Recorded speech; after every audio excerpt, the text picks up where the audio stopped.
All right, shalom, shalom.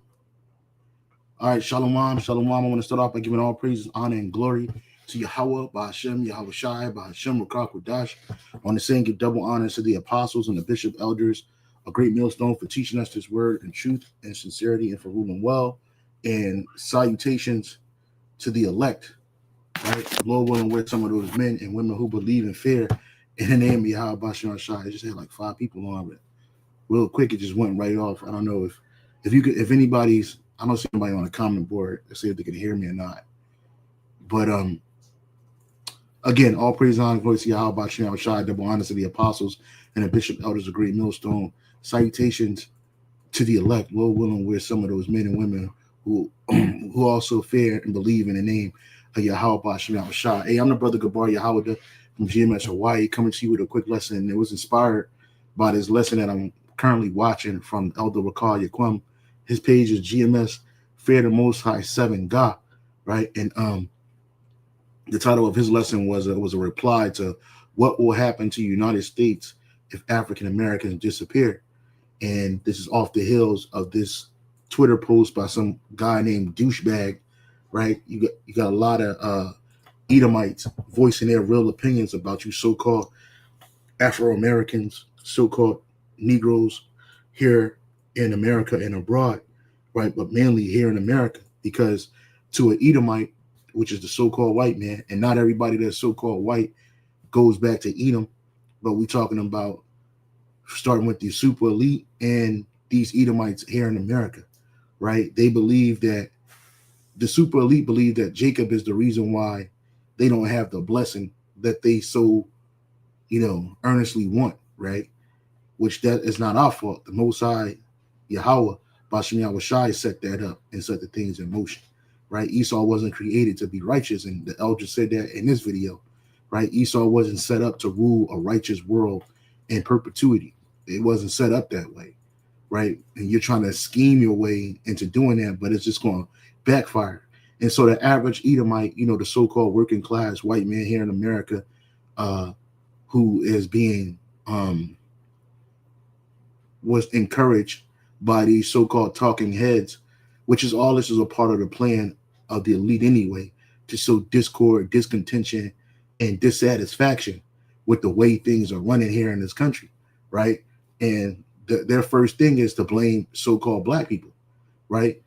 How dare you so-called you Negroes or you niggas or you color, whatever they call us, Afro-Americans, how dare you live better than me? Because see, Esau is down bad, right? The average, you got Jakes. When I say Jakes, I'm talking about so-called Negroes, Latinos, and Native Americans. You got some living better than Edomites in this country, right? Esau look at Jake like, how dare you, do better than me? This is my country. This country is made for me and people that look like me, not you, right? When you look at the different riots, race riots that had and they weren't really race riots. It was basically Edomite onslaught to so-called Afro-American colored Negro communities here in America.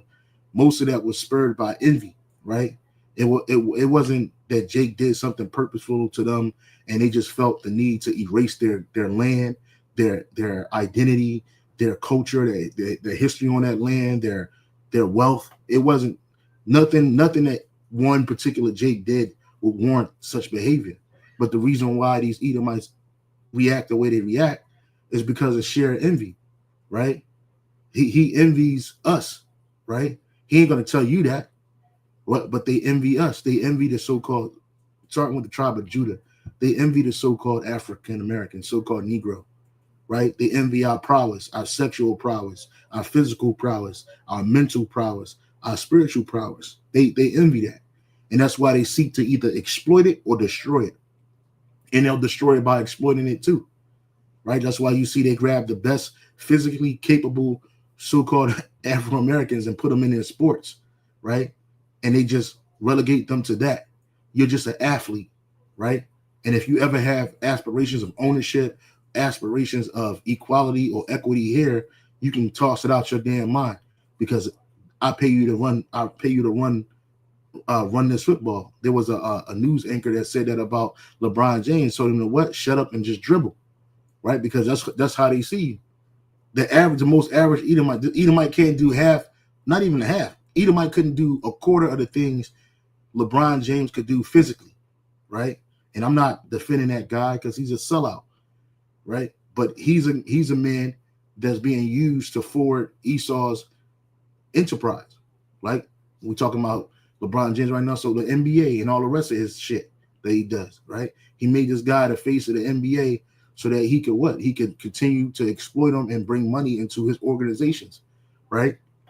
It ain't about championships. It's not about practice. Yeah, they got to do all of that shit, right? They got to make it look real, right? So, but at the end of the day, who's benefiting the most from that? Esau, Edom, right? Esau, Edom, and again, they relegate you to the lowest thrones of society, right? And then when things are starting to crumble around them, right, what do? They blame you. Real quick, this is the book of Revelation 12 and 12, right? Revelation 12 and 12, right? Revelation 12 and 12, it says, therefore rejoice ye heavens, and ye that dwell in them. Oh, woe to the inhabitants of the earth and of the sea, for the devil, which is Esau, Edom, he's a great deceiver, is come down unto you, having great wrath. Why? Because he knoweth he have but a short time. So this man who comes in the spirit of Satan, he's going to roll on us.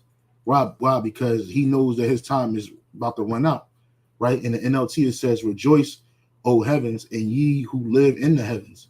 Rejoice, but terror will come on the earth and the sea, for the devil has come down to you in great anger, knowing that he has a little time, right? So here it is, Esau's feeling the tension, and he knows that his society is slipping out of his hands. His rulership is ending. So he's going to come down with great wrath, right? That's why you got Nero in office. He's setting it up, so-called AKA Trump. He's sowing that dissension and that hatred. He blamed everything on DEI, diversity, equity, and inclusion, and made you so-called black people, right? You so-called Negroes. He made you the face of DEI. But let's go to ChatGPT and let's ask ChatGPT, who benefited the most from DEI programs in America, right? In America, right? So DEI programs. Let's see what pops up. We waiting. Searching the web. Diversity, equity, and inclusion. There it is. It says programs in the United States have been designed to support a wide range group of aiming to create more equitable opportunities across various sectors. While these initiatives have been notably benefited underrepresented communities, several groups have emerged as a significant beneficiaries. And right, so again, they made this thing a so-called black thing, right? But when you look at it, it says this: white women benefited the most out of every group that's going to be on this list. It was white women that benefit the most. You don't even see African Americans, right? So it says white women have been among the primary beneficiaries of DEI. And like the elder was going to in his video, Esau is destroying his own people. This man is a monster. He destroys his own people. And then he blames it on us. He blames it on the righteous people, the Israelites. Even though you see the majority of our people not in a righteous state, we still a righteous nation. Esau can never be righteous. But this man will destroy his own people and then blame it on the most underrepresented people on the face of the earth, which is us, the Israelites. He calls us African Americans, calls us Latinos, right? He blamed the Negro problem, the migrant problem. When they put the migrant issue, whose face is that? You so-called Negroes. You're the face of the migrant, not you so-called Negroes. So like that was a slip of the tongue. You so-called Latinos, You so-called Latinos are the face of the migrant problem here in America, right? So they blame it on you. So they focus the lesser Edomites' attention off of them and put it on to the Jakes. And they've been doing that. It's the same program, right? This is Sirach chapter 10, verse 3. An unwise king destroyeth his people, but through the prudence of them which are in authority, the city shall be inhabited. And Esau is an unwise king. He'll destroy his own people. And then he won't take the blame for it. He'll blame it on Jake, right? Throwing rocks and then hiding his hand. So again, it says right here, it says white women have been among the primary beneficiaries of DEI initiatives. So all the DEI taking that shit away, what did it do? What did it do? It really put you white women back a few steps, not the so-called Negroes, right? It says, particularly in corporate and academic settings, efforts to promote gender equality have led to increased representation of women in leadership roles. The implementation of paid paternal leave, the establishment of lactation rooms in workplaces, these advancements have facilitated career progression and improved workplace conditions for many white women. Notably, 76% of chief diversity officer roles are held by white individuals, with 54% occupied by women. So that's more than half. First-generation college students, DEI programs have provided substantial support to first-generation college students, many of whom are white, not black, not Latino, right? Not Native Americans, but white people. These initiatives offer tailored resources such as mentorship programs, inclusive learning communities, because guess what? What you're going to learn is that not everybody that's white is created equal. The wealthy elite, the wealthy whites don't look at the poor whites as the same individuals. They think they're separate. Just like them Romans thought they were separate from the Idumeans, or the Greeks thought they were separate from the Romans. They were all Edomites, man. Right? The Greeks that came into power after Alexander the Greek, even during his time as his father, Philip of Macedon, those were Edomites, man. Children of Agag, right? And other Edomites that escaped persecution and forced migration, right? And the Romans looking at the Idumeans, they set up Antipater and his lineage, right, to rule over Judea.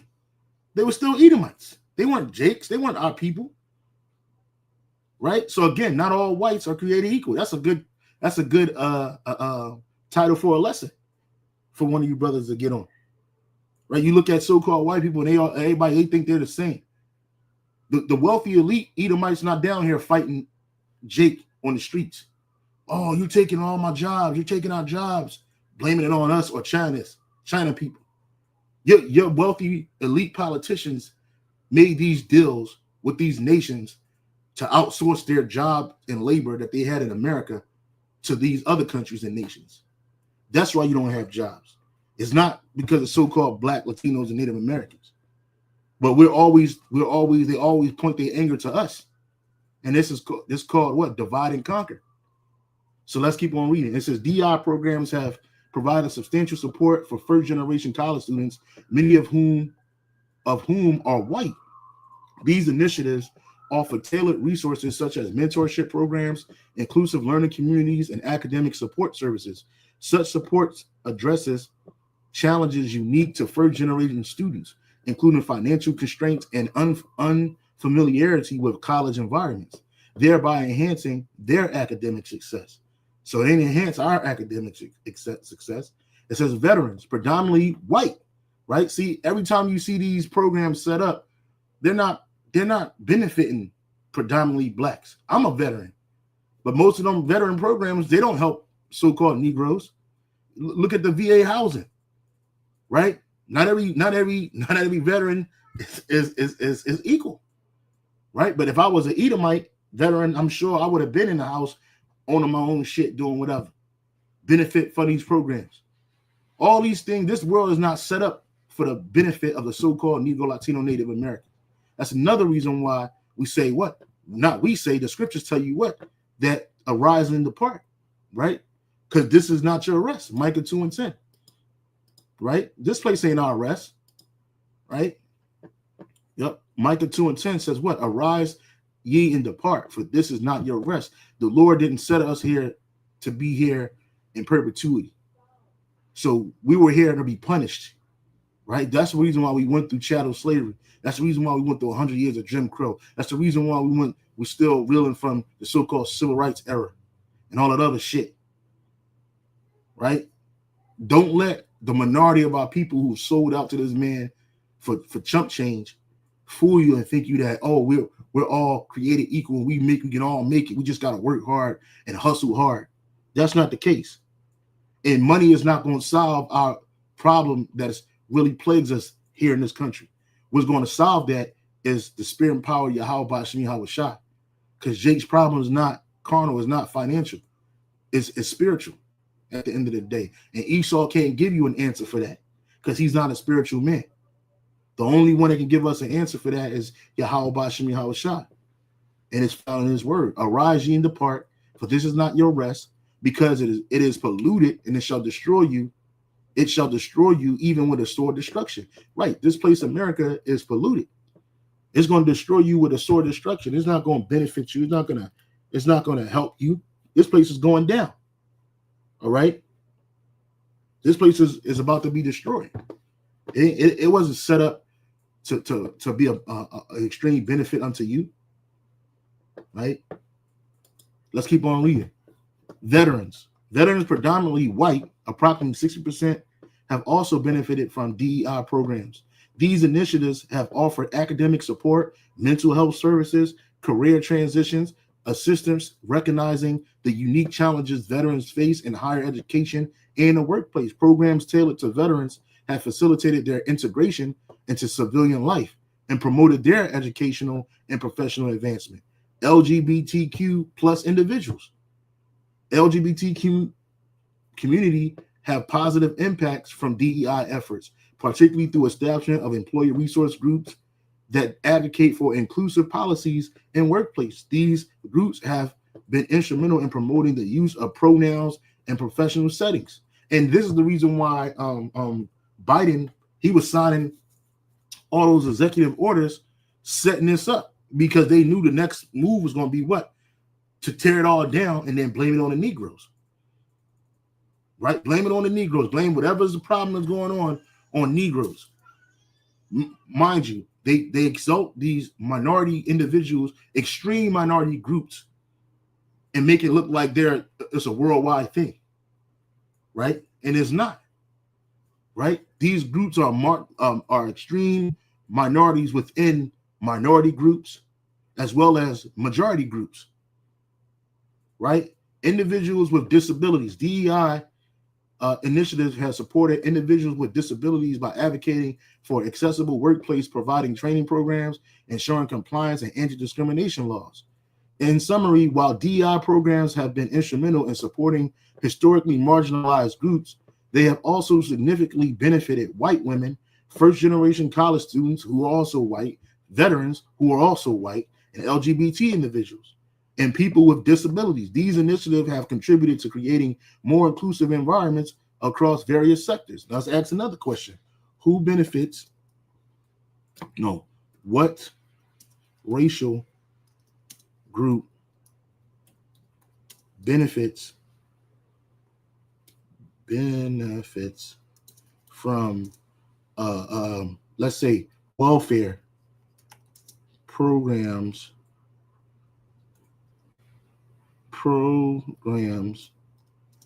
the most in the United States, right? And look at this shit, bro. Look at this shit. But yet they make you Jakes the face of the welfare queen, right? You ever heard of that? The welfare queen? The welfare queen. That trope, right? The welfare queen is a derogatory term used in the United States to describe individuals who are perceived to misuse or abuse the welfare system, often through fraudulent means, child endangerment, or manipulation. The media's coverage of the welfare fraud began in the early 1960s and was featured in general interest in publications and Reader's Digest. The term gained widespread recognition following the media reporting in 1972 regarding the case of Linda Taylor, right? It was further popularized by Ronald Reagan during the 1976 presidential campaign when he frequently established Taylor's story in his speeches. Since its inception, the phrase welfare queen has remained stigmatized label and has at times been disproportionately associated with black single mothers, man.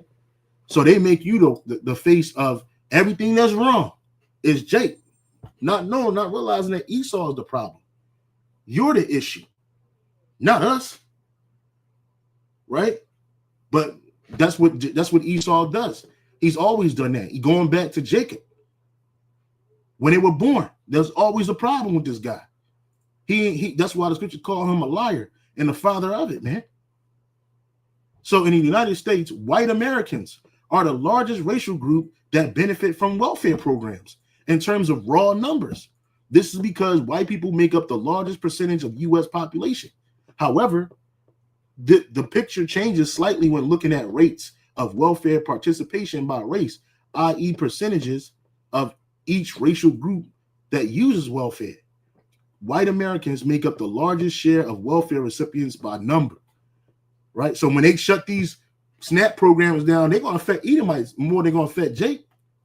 Roughly 40 to 45% of welfare recipients are white. Black Americans represent about 12 to 13% of the U.S. population, but typically make up 20 to 25% of welfare recipients. This means they participate at a higher rate relative to their population size. Hispanics and Latino Americans, Latin Americans, Latino Americans account for 18 to 20% of the population, but roughly 20 to 25% welfare recipients on the program. Their participation rate is also above their population proportion. So the numbers got to be wrong. How is that possible? How is that possible that your population rate is less than your usage rate?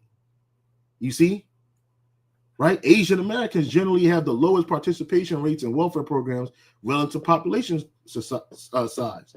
Most welfare recipients by raw numbers, white Americans. The highest participation relative to population size is black and Hispanics. Right? Would you like specific welfare programs like SNAP and Medicaid and TANF? Nah, it's okay. We don't need that. Because at the end of the day, these things that benefit you Edomites most, right? You're blaming us for it. And we ain't the issue. You're the issue. Right? But this is a part of that hate. When you look at shit like this guy named Douchebag says, what will happen to the United States if African Americans disappear? The U.S. population will decrease by 11.3%. The number of employees will decrease by 1.4%. The number of prisoners will be reduced by 48%. And when you watch this lesson that the elder put together, you're going to realize that most of this stuff is part of the curses. That's first of all. Secondly, when you look at this number right here about prisoners, so-called blacks in America are disproportionately arrested and convicted for crimes in America. Disproportionately to that of the so-called white man. Doesn't mean that we're the problem. You got a lot of wild jakes out here. Absolutely. But we're not the cause and the effect of your criminality in America. The number of gangs and other criminal groups will be reduced by 53%. The country's average IQ will grow by 7.4%, putting the United States third place in the world along with Japan. Right? So the reason why America is dumb, they blame it on us. Right? Then you got the AIDS. It's a whole list of things. So I went to ChatGPT and I asked the question because I don't know where this guy got this information from. Right? Again, they want to make Jake the cause and effect of every problem that plagues America, when really it's you Edomites. Yeah, like the brother said, Esau lying on the numbers. Exactly. He has to be. Small welfare kings and queens. Absolutely, man. Jewish people use SNAP benefits way more than Jake's, and they use fraud to do it way more than Jake, right? Jewish Americans participate in SNAP programs in America, right? Don't say yes, because I know they do, right? But you don't never hear nothing about them. Yep. Yes, Jewish Americans do participate in supplemental nutrition assistance programs, and they don't really have to. Commonly known as food stamps. Those specific national data and their participation rates is limited. I wonder why, right? I wonder why. Level studies indicate that a segment of Jewish population, particularly those facing economic hardship, utilizes SNAP benefits, right? While comprehensive national statistics on Jewish SNAP participations are scarce, localized studies provide insight. Boston, approximately 6% of Jewish households reported receiving SNAP, and they don't have to use it. They don't have to use that shit, but they doing it. They frauding. They got money over there, but they using these benefits, these programs. Pittsburgh, PA, 6%. Greater Washington, D.C., 3%. These figures suggest that while the overall participation rate may lower compared to some other demographic groups, there is a notable portion of Jewish communities that relies on SNAP benefits. And they talk about economic challenges, community support. No, they got all the support. They got all the economics, man. They're the ones getting over. They're the ones committing fraud, right? But yet, Esau's first inclination is, let's just get rid of them. That's their mindset. Oh, we just got to get rid of these people. Mind you, they brought our forefathers and foremothers over here in a captivity through forced labor and forced migration, right? To build this place up. And our brothers and sisters that were already over here, the so-called Native Americans, even the ones you call Latinos or Mexicans today, right? And the rest of our brothers in North, Central, and South America, they destroyed by disease, warfare, by actual warfare, by dissension, right? By means of lies and robbery, okay? And then they say, we're the problem, man. We're the problem. It's always Jake, right? Their focus is never on these other nations, right? And then you got our people worried about Esau. Who gives a damn about this man? He don't care about you, right? But that's because the main stars of this show is Jacob and Esau. And Jacob is the star. He's the hero. And Esau, you're the villain, right? You're the heavy. So let me turn this comment off right here, right? Book of St. John, chapter 4, chapter 8, verse 44. Ye are of your father the devil, the lust of your father you will do. He was a murderer from the beginning and abode not in the truth, because there is no truth in him, and that's Esau. And you got our people that follow this man, right? When he speak of a lie, he speaketh of his own, for he is a liar and the father of it. And that's right. Esau is a father of lies. Everything that comes out of his mouth is slander, is lies, right? Is evil, is wickedness. But yet, he wants to scapegoat us. We're always a scapegoat. What is the definition of a scapegoat, right? Right? And even these other nations, they look at us through the lens of an Edomite. Oh, you're nothing but slaves. Get out of here. You know, you don't belong here. This is our land. Right? You know how many times I've been told that since I've been living in Hawaii, bro? Japheth said that shit to me to my face. Like, what? And it don't even bother me because I know the truth. The world don't belong to you nations. It belongs to the Israelites. So wherever you at, it ain't your land. Scapegoat is a person or thing blamed for the actions of others, often unjustly. And that's it. We ain't got to read no more. There's a biblical definition for it too, but we're using it as it is set up today, right? We're blamed for the actions of others and unjustly for it, right? According to the so-called white man, we're the cause for all the violence in America. We're the cause for all the fraud, abuse, and waste of its social systems in America. We're the cause for all the criminality in America, all of the disease, right?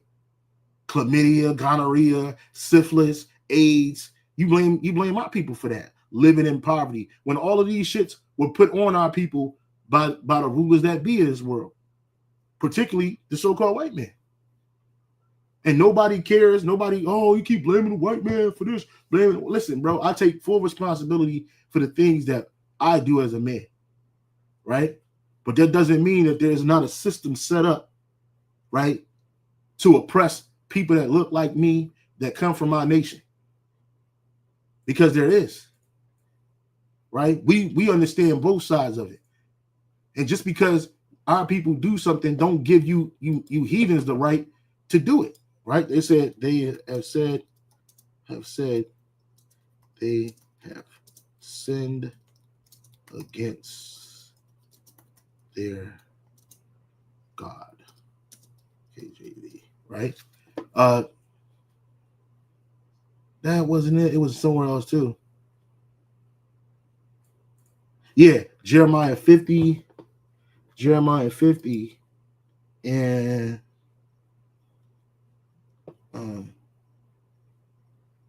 hold on.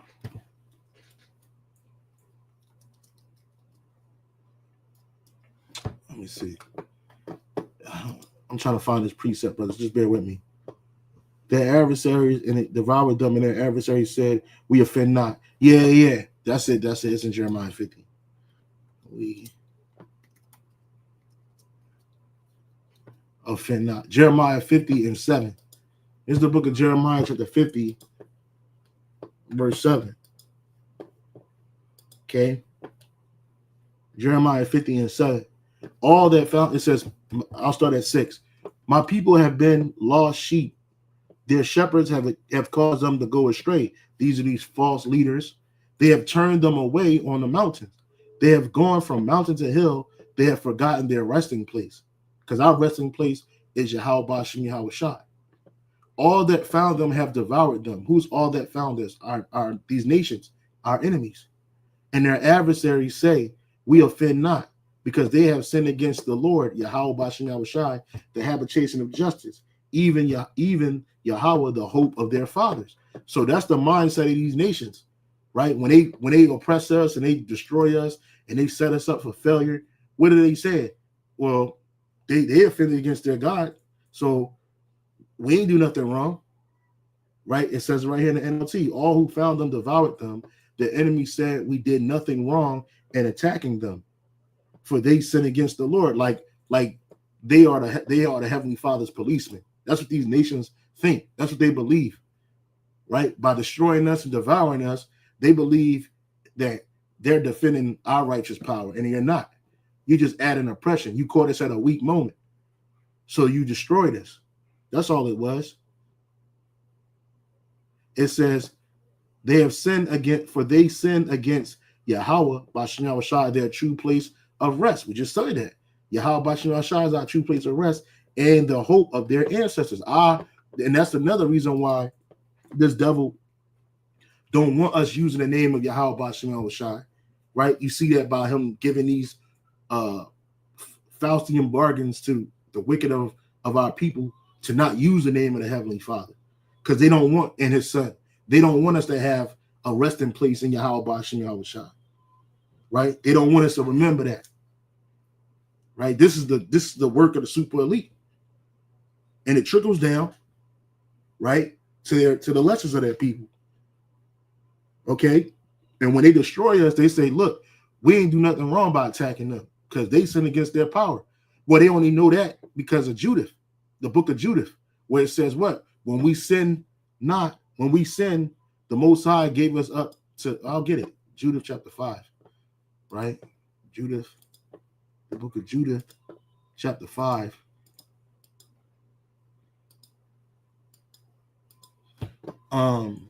The book of Judith, chapter 5, verse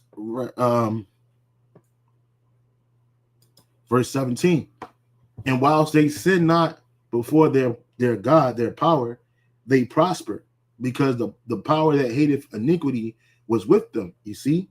So these nations know that when we not sinning, right, and when we following after our power, who is the God that hateth what? Iniquity, he's with us.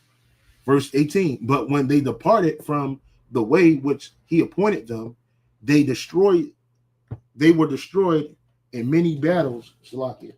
Stay with me, brothers. Give me a second. Looking for something.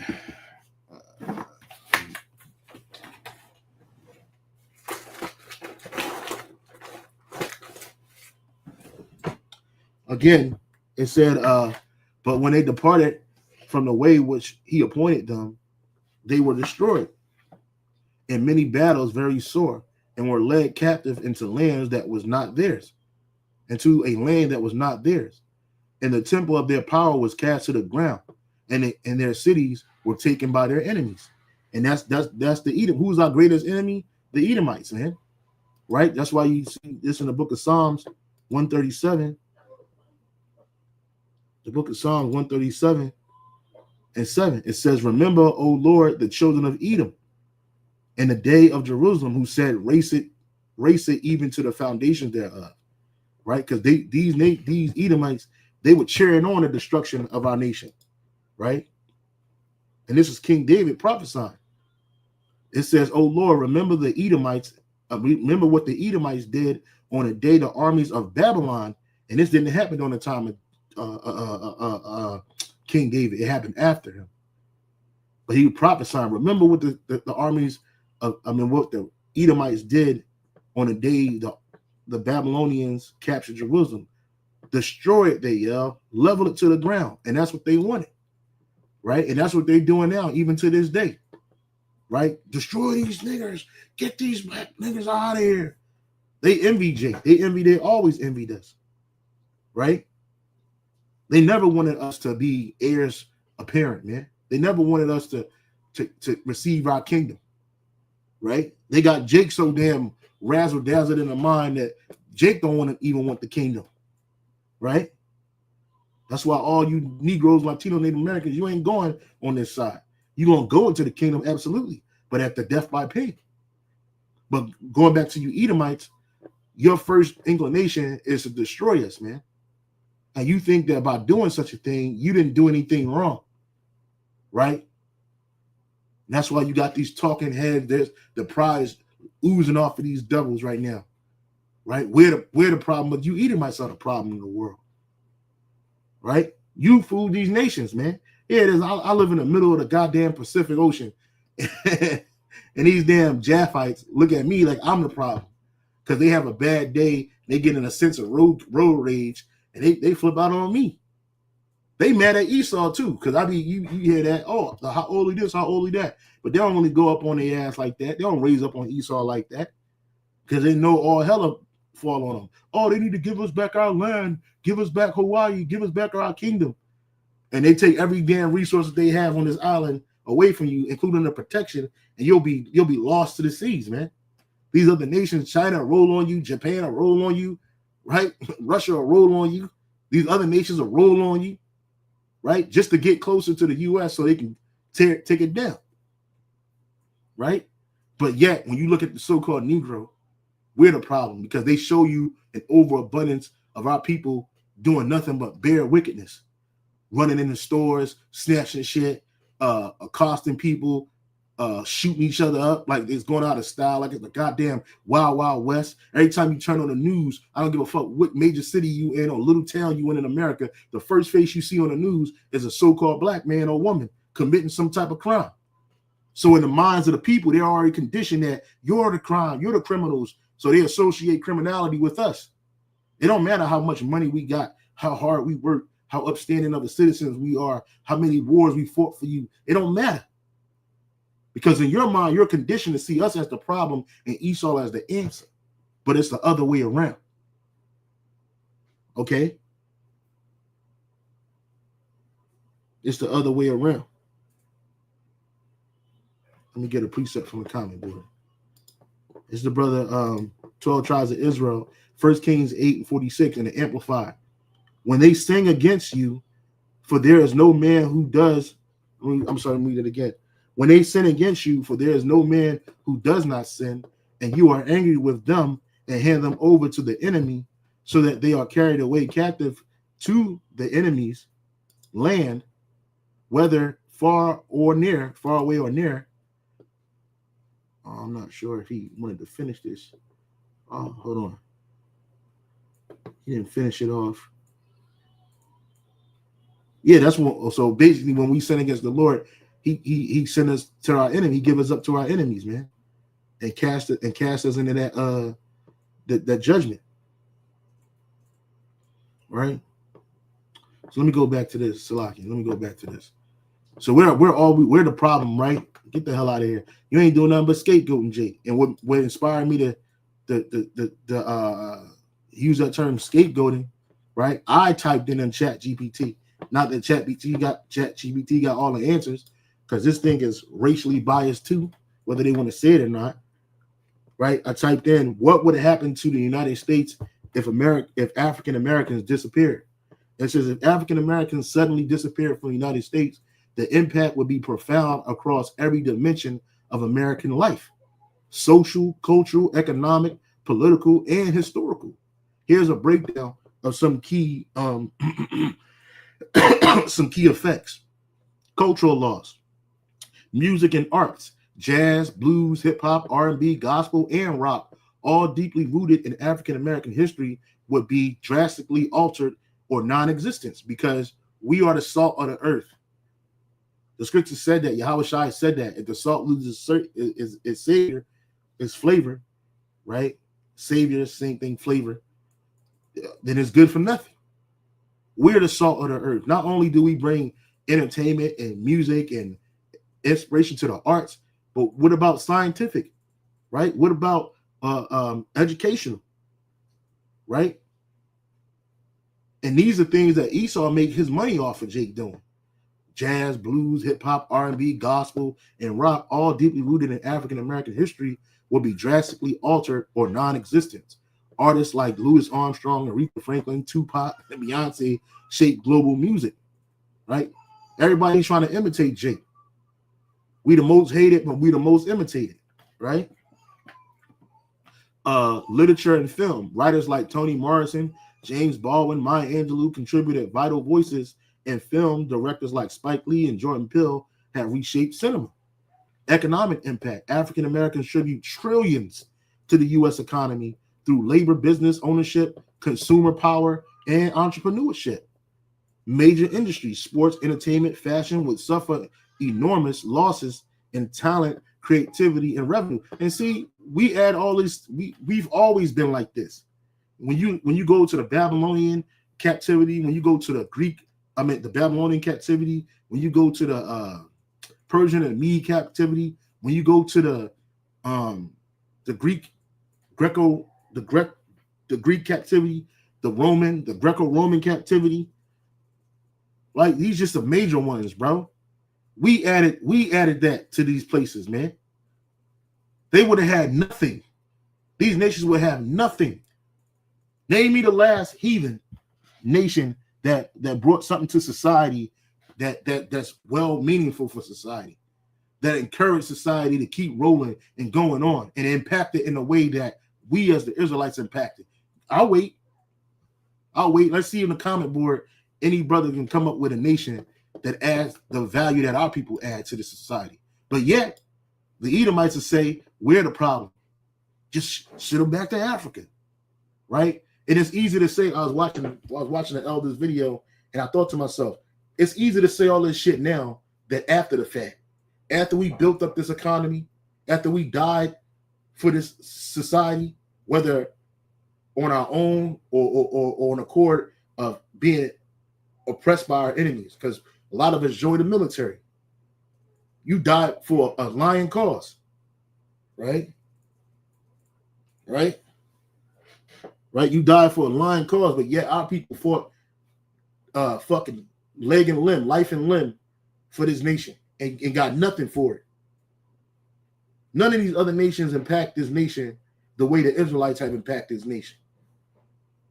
And it's you simpletons that want Jake gone, like we just don't exist no more. Right? It's easy to say after we done built up your society, we done added to your society and all manners of life. It's easy to say, oh, just get rid of them now. We don't need you. Right? But you do need us. That's why you won't let us go. That's why you refuse to let us get the fuck up out of here and go worship our power in our own land. Right? Jeremiah 30:16. It says, not 30:16, Jeremiah, let me see, Jeremiah, I believe it's 15:33. Yeah, Dawadi Yahweh Shah. Jeremiah 50 and 33. Thus saith Yahweh of hosts, the children of Israel and the children of Judah. This is the both, because it ain't just the so-called Negro that impacts society, including you so-called Latinos and Native Americans. You impact the society in all ways. Thus saith Yahweh Bashem Shah of hosts, the children or the sons of Israel and the sons of Judah were oppressed together, and all that took them captive held them fast. They refused to let us go. And here in America is where we are suffering together. And this man will not let us go. Just like Pharaoh didn't want to let us go, right? Pharaoh didn't want to let us go just because his heart was hardened. Man, we added to society of Egypt, man. We impacted that society in ways that you can't even imagine.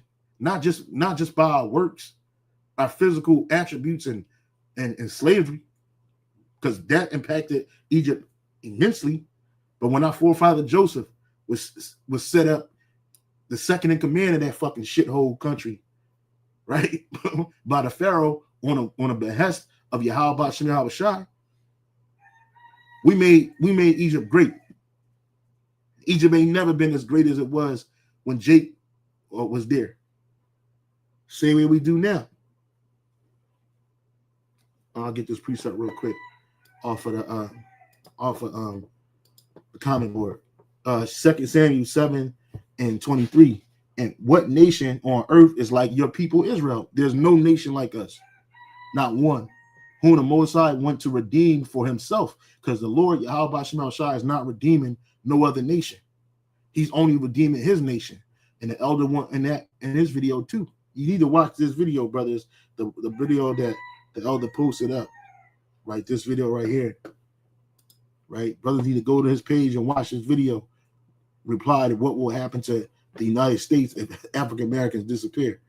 Right, but anyway, it says 2 Samuel 7 and 23. For what one nation on earth is like your people Israel, whom the Most High went to redeem for himself as people and as a people, to make a name for himself, to do great and awesome things for yourself and for your land, before your people whom ye have redeemed, right, for yourself from Egypt, from nations and their gods, right?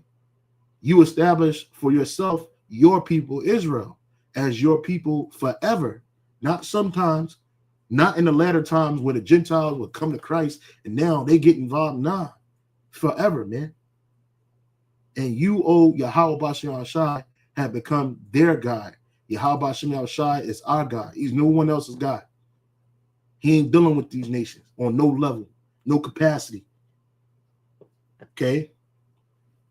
But yeah, brothers need to check this video out. Let me keep on reading right here. Right? It says economic impact. African Americans contribute trillions to the U.S. economy through labor, business ownership, consumer power, and entrepreneurship. Major industries, sports, entertainment, fashion would suffer enormous losses in talent, creativity, and revenue. Historical revisions. Much of the U.S. history from slavery to the civil rights to modern social justice movements will be fundamentally different or erased. Movements led by people like Frederick Douglass, Harriet Tubman, MLK, Malcolm X, and countless others were central to the defining of American ideals of justice and freedom. Political and social change. The push for civil rights, voting rights, and social equity has been deeply influenced by African Americans. African American leadership and activism. Without that influence, many laws and policies like civil rights acts or voting rights acts might not exist or have been delayed indefinitely, because these other nations, they ride in the backs of the Israelites, right? On civil rights. Civil rights, these other nations get the benefit from that shit because we put it down, not because they put it down. I was watching this documentary about Gil Scott Heron, and he said that.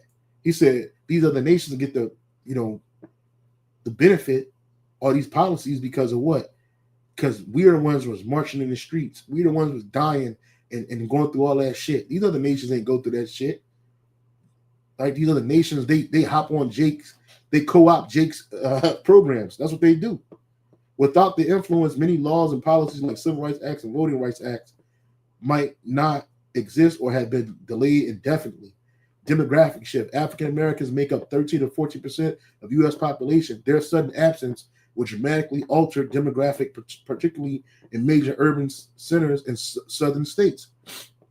Moral and identity crisis. The U.S. will face an extreme I'm excited. The U.S. would face an existential reckoning. Much of its national identity is intertwined with the struggle for freedom, justice, and equality led by African Americans. The moral compass of the nation, formed in large part by the confronting racism, slavery, and injustice, would be disoriented. In short, the disappearance of African Americans would not just remove a group of people, it would erase foundational elements of what the United States is and aspires to be. Would you like a visual timeline? I didn't ask that. This is what I did ask. Why do white Americans blame African Americans for their shortcomings and the decline of the United States? This is a powerful and complex question, rooted in centuries of historical social dynamics, systems of power. The answer is honestly, we need to look at historical patterns, psychological behavior, and structural realities. Historical scapegoating. Legacy of slavery and racism. Since the founding of the U.S., African Americans were dehumanized and blamed for social ills as a way to justify slavery, segregation, and unequal treatment. You see? Historical scapegoating. That's what these devils do. Post-Civil War backlash. After emancipation, many white Americans saw Black progress as a threat. The rise of Jim Crow laws and racial violence was fueled by fears of losing social dominance. And that's what it really is. Esau, he's starting to turn them horns back on the Jake, which is all biblical. It's supposed to happen. But he's doing that because he knows that he's losing, bro. Only a loser would do some shit like this, bro. Okay?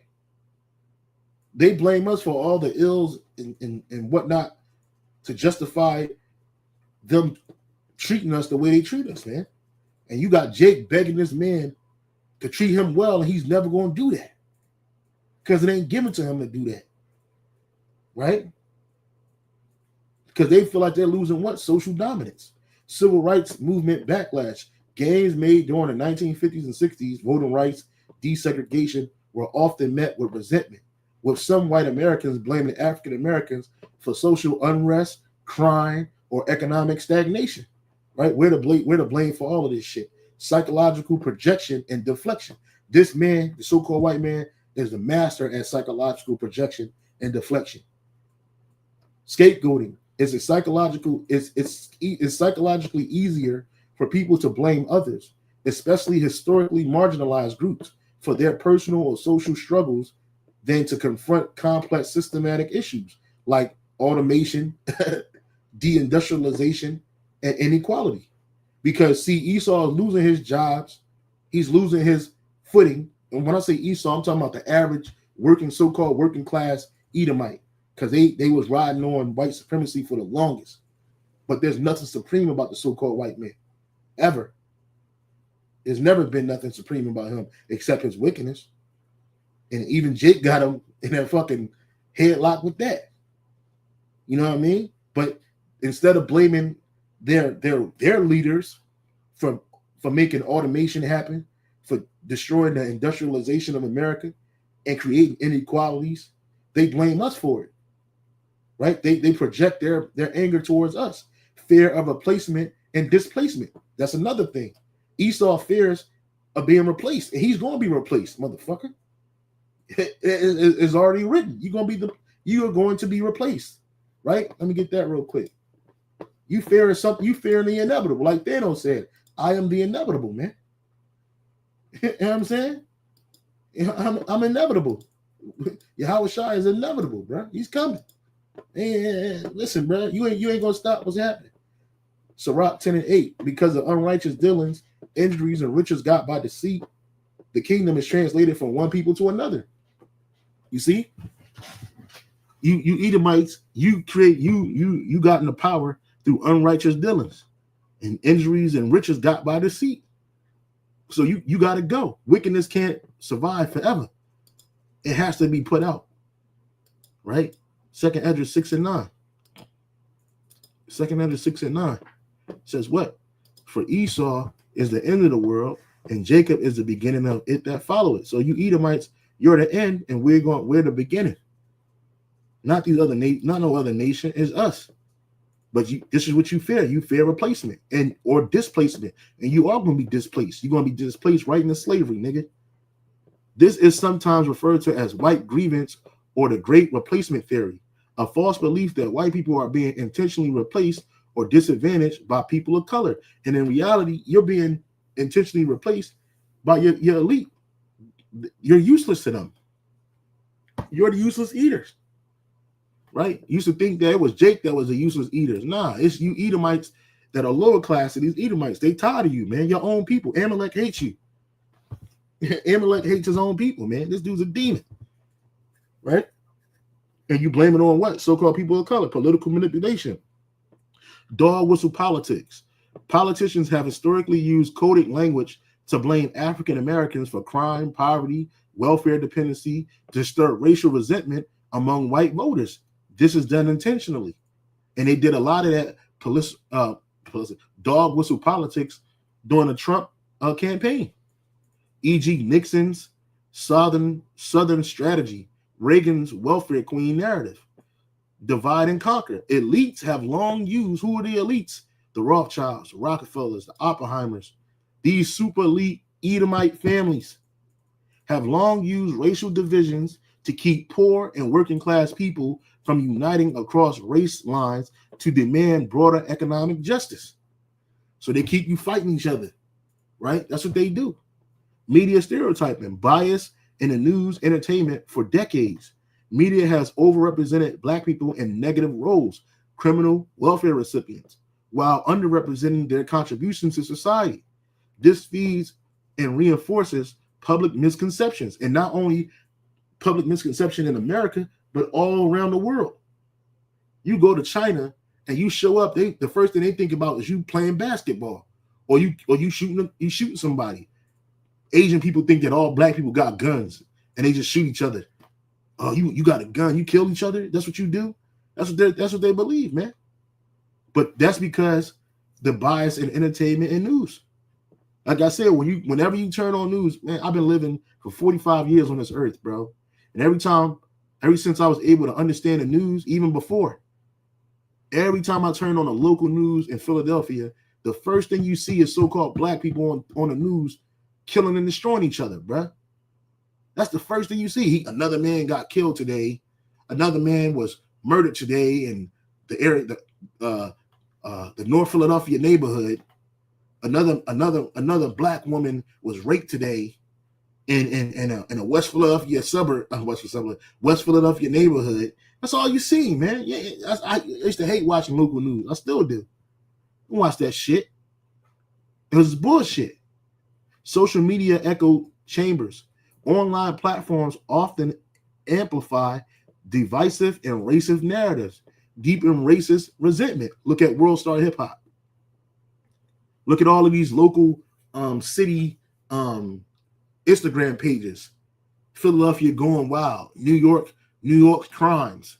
All of that. You think some nigga in a back room created that shit? No, it was an Edomite in a back room that created them fucking pages. And they push that shit out there. They over-sexualize our people. They over-criminalize our people. They overly undereducate our people, right? And again, like the elder said in this video, those people that you see on these platforms, they are the minority of our people, bro. The average Jake is out here going to work, making a living for him or herself, bro. That's it, trying to survive, trying to get through the fucking week or the day. But they'll have you believe that we are the ones that we're just overly violent, overly hypersex, overly shiftless. Systematic inequality isn't taught. Many white Americans aren't taught about systematic racism, redlining, mass incarceration, or racial wealth gap. As a result, they may believe that African Americans have equal opportunities and just aren't trying hard enough, which reinforces blame. Bottom line, blaming African Americans is a symptom of deeper issues in American society: fear, inequality, misinformation, and a refusal to reckon with uncomfortable truths, because Esau hates the truth. And that's the reason why he's coming up against it. He does not like to hear the truth, but it's going to be said. It's easier for some to blame a marginalized group than to address the root cause of America's struggles: greed, corruption, inequality, and a refusal to reconcile with the country's own history, right? And so, that's it. Then you go to Habakkuk 2:15. Woe unto him that giveth his neighbor drink, that putteth thy bottle to him, that maketh him drunken, also that thou mayest look on their nakedness. Esau he makes sin and iniquity commonplace on the earth, especially here in America. And he put Jake as the forefront of that. The Sexy Reds, the Cardi B's, the Jay-Z's, the Birdmans, the Lil Waynes, you got the drug addicts, you got the street drug dealer, you got the super whore, right? You got the ratchet behavior demon. And they had you thinking that this is just the way it is, man. And it really ain't, man. You go to any ghetto USA, everybody ain't walking around looking like Sexy Red, acting like that. Them type of bitches are relegated to the dirty niggas in the ghetto, bro. Them dirty hoes, man. Ain't nobody checking for that. That kind of behavior is not acceptable, but they'll exalt a bitch like Megan Thee Stallion. They'll exalt an obese demon like Lizzo, right? Had you thinking that, oh, this is good, obese is beautiful. And it's not. It's fucking disgusting. It is. You got to find something else about this person to love, man. Not the obesity. You know what I'm saying? Woe to him that give his neighbor's drink, and woe meaning destruction to you, that putteth thy bottle to him, that he may look, that maketh him drunken. Jake is drunken with wickedness and iniquity and sin. Also that thou mayest look on his nakedness, because when Esau does it, he looks on our people and says, look, see, this is how they act. He's accusing us to our power. Right? That's what he does. Right? This is the book of Revelation, chapter 12, but verse 10. And I heard a loud voice saying in heaven, now has come salvation and strength and the kingdom of our power and the power of his anointed. For the accuser of our brethren, who is the accuser of our brethren? Esau, Edom. They got their witches and their warlocks. They go to the Most High. They accuse us, bro. And is cast down, which accused them before our power day and night. It says in the NLT, then I heard a loud voice shouting across the heavens, it has come at last, salvation and power, and the kingdom of our power, and the authority of his anointed. For the accuser of our brothers and sisters has been thrown down to the earth, the one who accuses them before the Most High day and night. Right? And in the AMP it says, then I heard a loud voice in heaven saying, now the salvation and the power and the kingdom, dominion and reign, because that's what we're about to get, of our God, of our power, and authority of his anointed have come.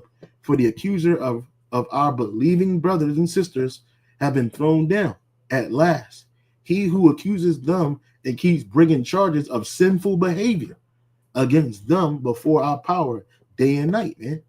See, Esau, he'll accuse us of all this sinful behavior to our power. Say, see, look at your people. Look how wicked they are. Look at what they're doing. All right, even ones that believe in Yahweh Bashar Shai, we get lumped up in with the masses of our people, and we ain't doing that shit. But see, the Lord has already pardoned his elect. Whatever sins, Lord, when we part of the elect, whatever sins we committed in this world, they've been forgiven, and we've been made clean by the blood and power of Yahweh Bashar Yahweh Shai. The blood of Yahweh Shai was shed to make us clean. So those sins are forgiven. But you're going to be cast down. You devils going to be cast down. So, hey, the Most High don't listen to scapegoating, right? That shit ain't going to last, right? Proverbs 12:26, the righteous is more excellent than his neighbor, but the way of the wicked seduceth them. And our people are 2/3 of Jake have been seduced by the ways of the wicked, man. Right? And we're more excellent than that man. Okay? So yeah, brothers, I just wanted to put this on wax. Thankful that you brothers, sisters got up early to watch this lesson. The Wada Yahweh Shai, the Wada Yahweh Shai for Elder Rakar Kwam's video, because that definitely was an inspiration through the spirit to do this lesson, man. Right? This has been Esau / Edomites love to scapegoat Jacob / Israel. Hope you been edified with that and say shalom and on to the next. Hey, shalom.